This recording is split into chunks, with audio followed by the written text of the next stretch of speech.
Magandang hapon guys, nandito nga tayo ngayon kay sa bahay ni Katusang at maglilinis sa bahay niya sa loob. Kailangan natin mag general cleaning. Bago ang lahat,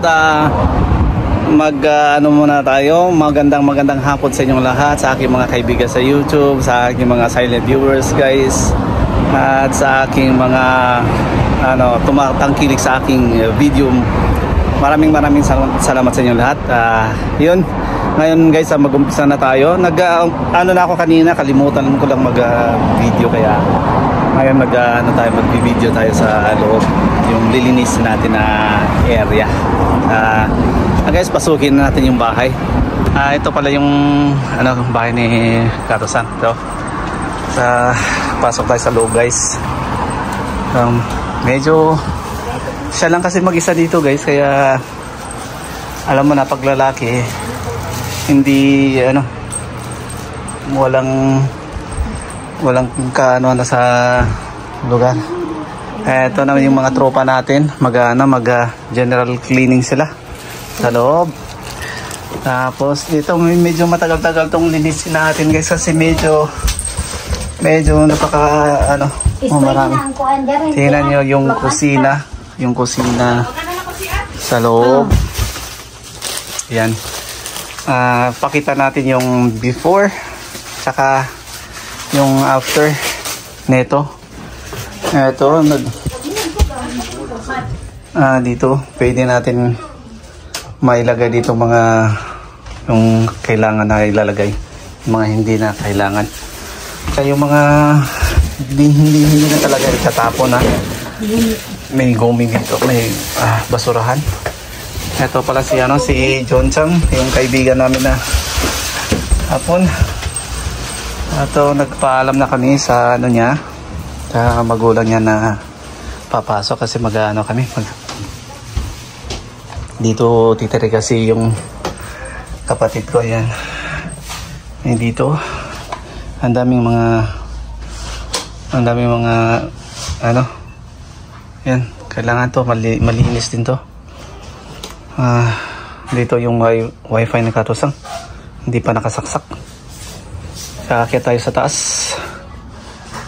Yan, itong hagdanan guys, nalinisan ko na. Naglinis na ako kanina, medyo malinis-linis na. Bago kasi hindi kailangan natin magpaalam bago magkuha ng video. Ito yung nililinisan namin ni Kato-san sa loob. Kailangan namin malinis to na within sa gabi para matulugan na. Yan, siniseparate na ni Kato-san ang mga hindi kailangan. Okay, siya, mag-umpisa na tayo guys. Shane,こ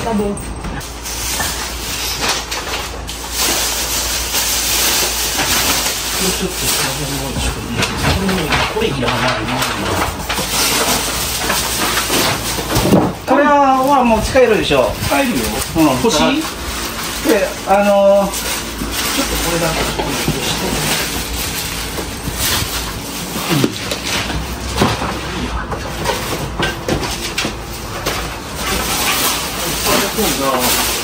これ別、そのまま？いいよ、そのまま。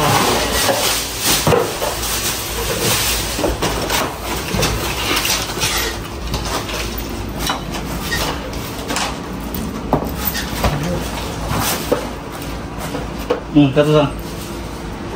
何それ？现在お小遣い。Kwarta?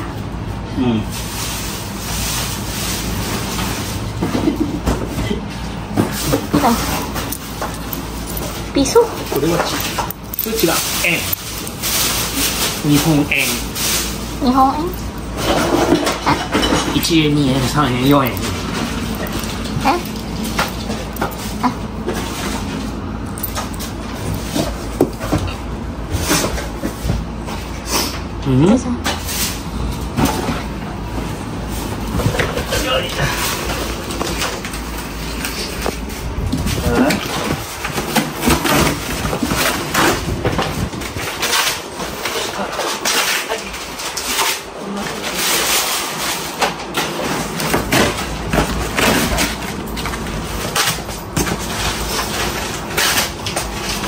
Shin.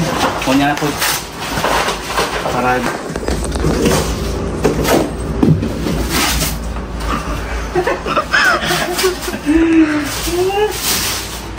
medyo limpyo na kamay guys.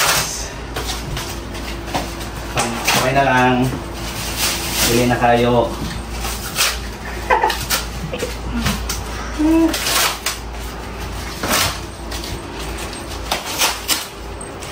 Okay na. Okay na siya. Oo.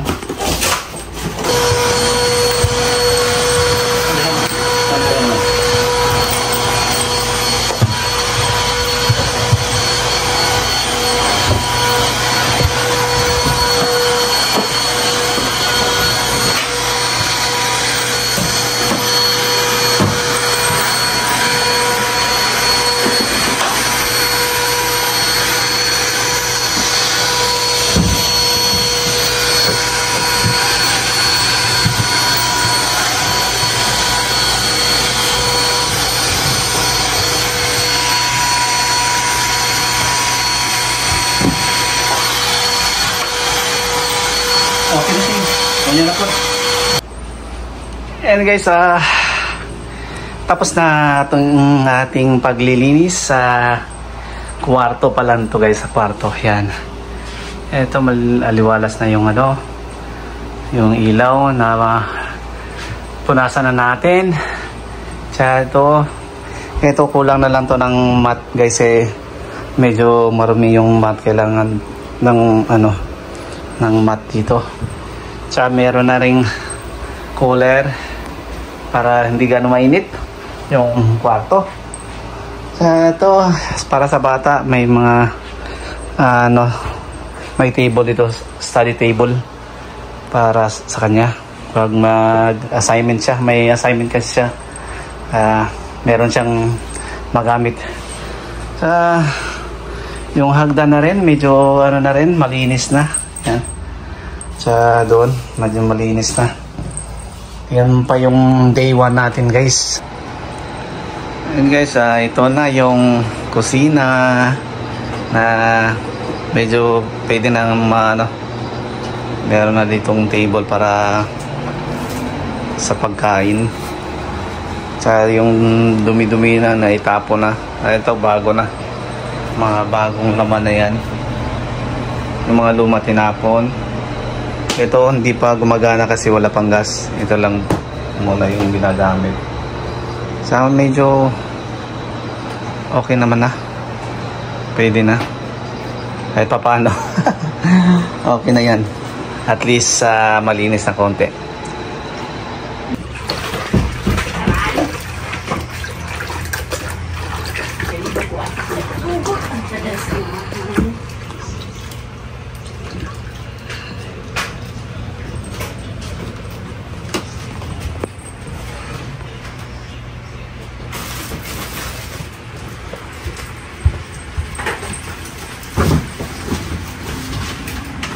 Buga na pa na dyan eh. Exhaust na siguro na. Ana din ang aircon eh.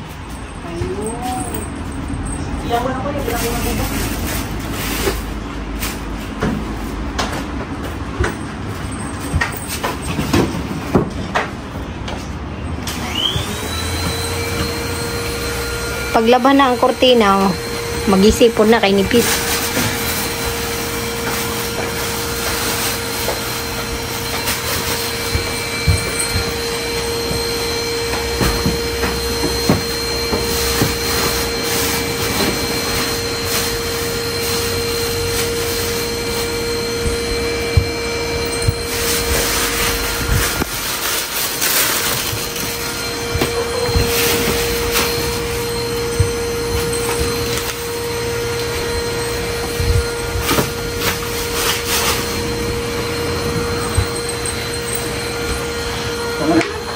Tama na?